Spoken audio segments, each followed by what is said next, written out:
question en elle-même, elle pose vraiment le sujet, le débat, j'ai envie de dire, jeune et identité professionnelle, parce que voilà, quand on est jeune, on est face à ce dilemme, c'est-à-dire déjà, premièrement, que ce soit dans ses études, dans son orientation, parce que je ne sais pas si vous vous rappelez, quand on était au collège, en troisième, avant de passer la seconde, il y avait, moi je me rappelle quand j'étais en troisième, avant de passer la seconde, on avait une forme de réunion où on convoquait les parents pour pouvoir faire de l'orientation professionnelle. C'est-à-dire, on te dit, OK, ton enfant, il s'en sort bien en mathématiques, donc, bam, il va aller en seconde scientifique. Ton enfant, il s'en sort bien en tout ce qui est lettres, ou bien pour ceux qu'on va dire, ils ont une moyenne un peu minimale, on va dire, il va aller peut-être en seconde générale, littéraire, etc.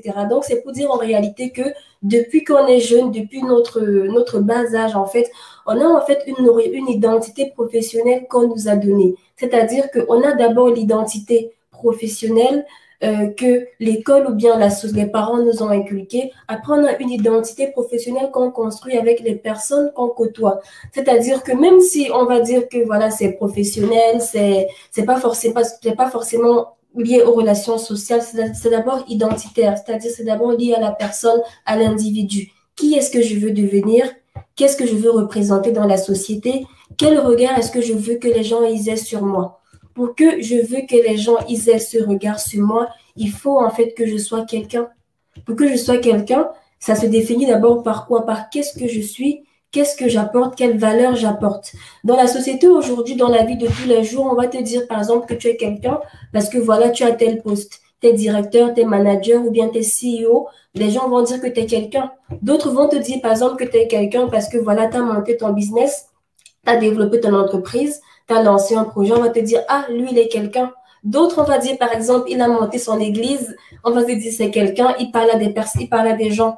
D'autres personnes encore, c'est peut-être des influenceurs, ils ont peut-être une communauté précise qu'ils impactent avec leur contenu et on va se dire en fait que lui, c'est quelqu'un. En réalité, l'identité professionnelle ici, c'est de se dire en fait, c'est quoi la valeur que j'apporte? Et pour savoir la valeur que j'apporte, il faut d'abord qu'en moi-même, je puisse être clair sur ce que je veux devenir, sur ce que je suis en réalité. Parce que je vous assure aujourd'hui, tu as des gens, parce que dans le métier que je fais, je discute avec beaucoup de personnes, je rencontre énormément de personnes et j'ai beaucoup de personnes qui m'écrivent. Et c'est là que je me rends compte en fait que l'identité professionnelle, ce n'est pas une question d'âge. Il y a des gens aujourd'hui, ils ont 50 ans, ils ont 60 ans, mais ils se disent en fait, qu'est-ce que j'ai fait de ma vie? C'est-à-dire que tu as l'impression que tu t'es réveillé un matin, tu te dis, mais attends, donc j'ai fait 30 ans dans cette boîte, j'ai fait 20 ans. J'ai été juste entrepreneur, j'ai eu juste ce business-là, j'ai fait 20 ans, je n'ai rien fait. En fait, tu as cette claque qui te dit, en fait, je me suis réveillée du jour au lendemain, je ne sais pas ce que j'ai fait, je ne sais pas qui je suis, ou tout le temps, tu te cherches, tu te demandes, mais en fait, finalement, qu'est-ce que je fais? Aujourd'hui, au moment où je vous parle, je vais vous raconter quelque chose vraiment qui m'a particulièrement touchée. Parce que là, comme j'interviens en dernier lieu, il faut que je rebondisse avec des histoires. Je ne vais pas être trop pratique. Je préfère raconter des trucs comme ça. Ça fait que les personnes qui sont connectées restent un peu scotchées dans vraiment le fait comme Rémi a parlé d'authenticité. Donc, Rémi a soulevé un point qui est très important. Rémi a parlé d'authenticité et je notais quand Rémi parlait parce que pour moi, c'est déjà ça la base. L'identité, d'abord, ça vient dans quoi? Dans mon authenticité. Qui je suis, qu'est-ce que j'apporte? Chaque individu a quelque chose de spécial. Par exemple, je prends le cas peut-être, Rémi peut-être qui est connecté, voilà, il a une carrure, il a une belle carrure, il a une belle posture, c'est quelque chose qui est spécial. Siti, par exemple, qui est connecté, c'est quelqu'un qui parle bien, elle apprend aux gens voilà, à se présenter, à pitcher, c'est sa passion, c'est ce qu'elle a de spécial. Sheila, par exemple, elle va apprendre aux personnes à se connecter entre elles, à réseauter. Marianne aussi, elle a sa particularité. C'est pour dire que toi aussi qui es connecté, tu as quelque chose de spécial et c'est ça qui fait ton identité. Aujourd'hui, je vois que tu as des personnes, ils sont en entreprise, ils se disent que voilà, j'ai déjà fait 5 ans dans cette entreprise, je suis manager, je suis responsable de tel service, mais j'ai la boule au ventre quand je pars travailler. Pourquoi tu as la boule au ventre? Pourtant, tu as déjà défini ce que tu veux faire. faire. Donc, c'est vraiment ça en réalité, c'est ça le principal problème. C'est-à-dire, qu'est-ce qui me passionne et comment est-ce que je peux réussir déjà à avoir de l'impact? Parce que dans la vie, si tu n'as pas d'impact pour moi, ou bien en général, si tu n'as aucun impact, c'est comme si en fait tu as traversé ta vie. Donc, ça veut dire que toi, tu es venu au monde pour traverser ta vie ou alors tu es venu pour avoir de l'impact. Et quand je parle d'impact, ça ne veut pas forcément dire devenir un Barack Obama ou devenir un Emmanuel Macron, un président ou je sais pas moi qui. L'impact, c'est tout simplement savoir se dire aujourd'hui, je me lève, c'est le matin, il est 6 heures, il est 7 heures. Je sais ce que je veux faire de ma journée. Je sais quelle valeur je veux apporter. Et c'est pourquoi Sheila, elle est revenue sur un point où elle parlait d'état d'esprit. C'est d'abord un état d'esprit, c'est d'abord une attitude dont il faut être positif. Donc, mon identité professionnelle, c'est quoi? C'est que j'ai une compétence précise. Ma compétence, c'est quoi? Si, par exemple, tu es passionné de vêtements, de stylisme aujourd'hui, tu as des personnes qui arrivent à vendre leurs vêtements même sur TikTok. Regarde, par exemple, un réseau social comme TikTok qui est venu. Je prends le cas de l'influenceur le plus suivi sur TikTok, Kabilem. J'espère que je prononce bien son nom. Qui connaissait Kabilem avant? Personne. Qui a déjà entendu Kabilem parler dans ses vidéos TikTok? Personne. Par contre, si je te fais ça, ce signe, tu sais que je parle de qui? De Kabilem. Parce que c'est le seul qui fait cela, c'est son identité en fait. Kabilem, il n'est pas directeur, il n'est pas CEO. On le connaît parce qu'on sait que sur ses vidéos, il va faire des similitudes. Après, il va faire ses mains comme ça. Ah, ça c'est du Kabilem, c'est sa signature. Tu vois, c'est sa signature, c'est ce qui fait son identité professionnelle. Donc, c'est-à-dire que tu dois savoir te dire que ma vie, c'est quoi? Ma vie, c'est mon choix. C'est le choix et mon choix, c'est ma passion.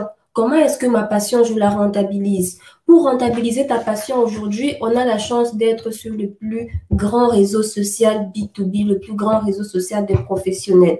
Aujourd'hui, on est sur un réseau social qui a 756 millions d'utilisateurs.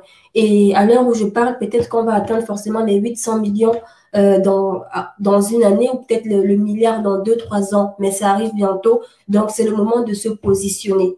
Aujourd'hui, quand tu es sur un réseau comme LinkedIn, en fait, tu as la chance d'avoir une voix parce que les autres réseaux sont déjà saturés. Sur Facebook, par exemple, ou bien sur Instagram, tu vois, c'est des réseaux où on a déjà atteint le milliard. LinkedIn, on n'a pas encore atteint le milliard. On l'atteindra bientôt. Si tu veux attendre qu'on soit le milliard sur LinkedIn avant de te montrer, avant de faire valoir ce que tu as comme compétence, tu vas attendre assez longtemps. Donc, ça commence dès aujourd'hui. C'est à partir d'aujourd'hui que tu te dis, OK, moi, qu'est-ce que je fais? Je prends mon profil LinkedIn, je décide de l'optimiser de manière très basique. Je retravaille ma bannière, je mets un petit message sur ma bannière, un message chaleureux. Je mets une photo qui soit assez accueillante. Je fais un petit résumé pour que je dise à la personne qui vient sur mon profil ce que je peux lui apporter. Parce que rappelez-vous, c'est l'interaction. Je donne, je reçois. Je donne, je reçois. Faut pas être seulement dans la mesure où je reçois, je reçois. Ne sois pas juste un consommateur. Ça doit être je donne et je reçois. Donc, c'est vraiment ce message que moi, je tenais à partager avec vous aujourd'hui. C'est-à-dire que s'il y a 3 choses qu'il faut retenir de mon message, c'est le premier élément, il faut croire en soi. Si tu ne crois pas en toi, personne ne va venir toquer à ta porte. Toc, toc, toc. Oui, oui, oui, oui. Bonjour, Paul. Je crois en toi. Jamais. Jamais. C'est toi qui te lèves, tu crois en toi, tu crois en ton ambition et tu dois avoir la vision. La vision, c'est quoi? C'est que tu dois voir l'invisible avant qu'il ne soit visible par d'autres personnes. C'est ça qu'on dit être une personne de vision et tu dois partager ta vision avec ton réseau. C'est comme ça que tu fais ton identité. Tu trouves un emploi. Si tu n'as pas de job, tu te lèves, tu pars trouver un emploi.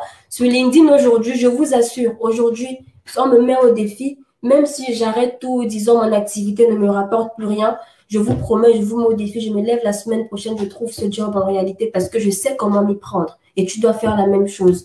Donc, voilà ce que je voulais partager avec vous aujourd'hui. Merci pour cette invitation, Siti.